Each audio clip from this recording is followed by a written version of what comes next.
Let's move on. We got to talk about the Big Wings game last night in Portland. Knocked off the Fire 101-97.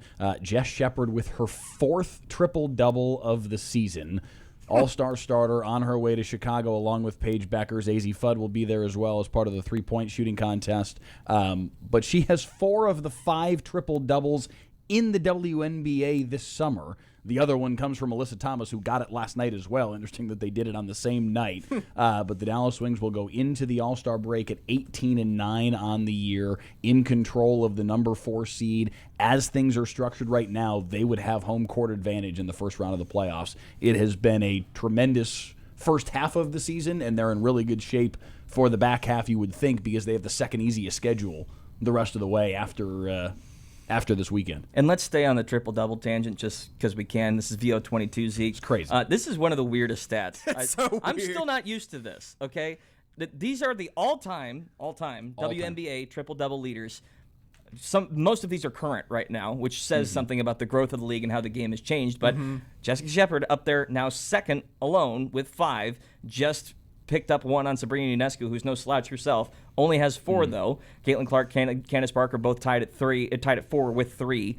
But Alyssa Thomas up there at 20. 20. It feels astronomical, but it's also just getting started. So like how do you even view something like this when the game could look radically different in terms of talent and style in, I don't know, 5 years? So if I just did the multiplication correct, that means there's only been 56 triple-doubles in the history of the WNBA.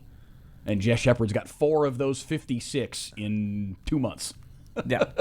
And Alyssa Thomas has 20 of them.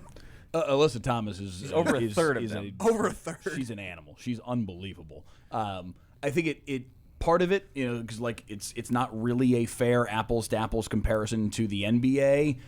If for no other reason than there are 8 fewer minutes to work with. It's a 40-minute game as compared to a 48-minute game. Those extra 8 minutes help, grab an extra rebound or 2, dole out an extra assist or 2. That matters. But it does speak to the recency of the players that are on this list. Everybody except for Candace Parker, whose name is actually on there. I'm not sure of the 18 players that are in the ties for 2 and 1, how many of those players are current.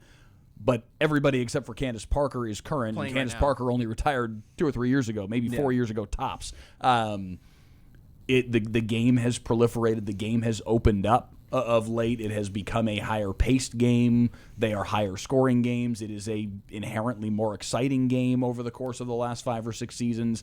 And we're seeing that with, Jess Shepard was on the bench last year for Minnesota. She wasn't a starter. And now, I've talked with some of their assistant coaches, and I've talked with Kurt, their general manager.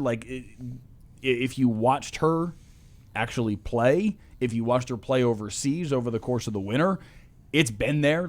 This was not hard to see coming necessarily, but she was just behind some of the best players in the world. Nafisa Collier, who just came back off of injury yesterday and scored 24 points in 22 minutes.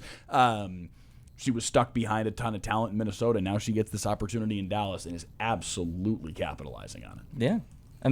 If we can also, Zeke, did 24 make it in? I realize I've been juggling with a bad computer here, so forgive me for making sure here. But I just want to kind of contextualize what we're seeing from the Wings this year. These are their statistical leaders in each of the 5 major categories, because we're at the All-Star break. This is kind of the halfway point of the season. You mentioned they're going to have an easier slate here coming up, but this is what they've done so far.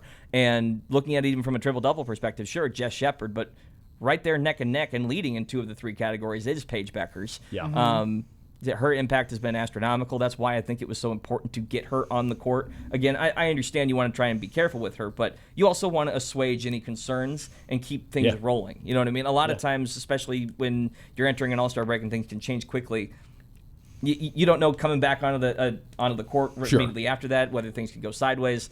The fact that she's already back out there and having fun is a huge boon for this. But Arike up there in assists and steals. The other one, Arike was awesome last night. Yes. Best half of basketball we've seen from her all season in the second half. But the one thing I wanted to point out here, because everyone's on the AZ Fudd train, leading the team in steals with 1.7 per game. AZ Fudd. Second in blocks at 0.8. So she's up there on the defensive side of the ball regularly. She is genuinely in the conversation for all WNBA defensive team as a rookie. She's exceptional on the defensive end. She had the defensive stop with about 5 seconds left last night that helped them ice the basketball game. She has been terrific.